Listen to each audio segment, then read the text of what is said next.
హే క్యూడీస్ another video. So మన last cooking video అయితే most viewed అనమాట నా ఛానల్లో. సో ఇక్కడ I came up with another video. So నేను ఇందులో సోయా చంక్స్ తీసుకొని వాటర్లో వాష్ చేశాను బికాజ్ ఐ ఫీల్ కొంచెం డస్టీగా అనిపిస్తుంది నాకు.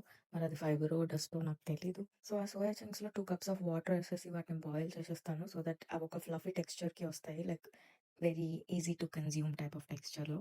అండ్ ఇంకొక ప్యాన్ తీసుకొని అందులో ఒక 2 tablespoons ఆఫ్ ఆయిల్ యాడ్ చేసి అండ్ అది మొత్తం ఆయిల్ ప్యాన్కి స్ప్రెడ్ అయ్యేలాగా చూసుకోండి బికాజ్ మీకు ఎక్కడ లైక్ స్టిక్కీగా ఉంటే నాకైతే నచ్చదు.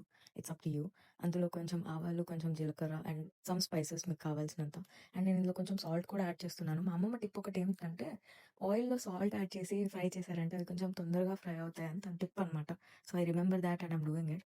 అందులోనే నేను లైక్ మిల్ మేకర్ కూడా యాడ్ చేశాను. అందులో సమ్ స్పైసెస్ లైక్ కొంచెం పసుపు యాడ్ చేసి ఫస్ట్ నేను కొంచెం దాన్ని ఫ్రై చేసుకుంటున్నాను సో దట్ కలర్ అనేది మంచిగా వస్తదని. ఆన్ దాట్ కొంచెం కారం అండ్ నా సీక్రెట్ ఇంగ్రీడియంట్ ఇప్పుడు పబ్లిక్ అయిపోయింది అనుకోండి.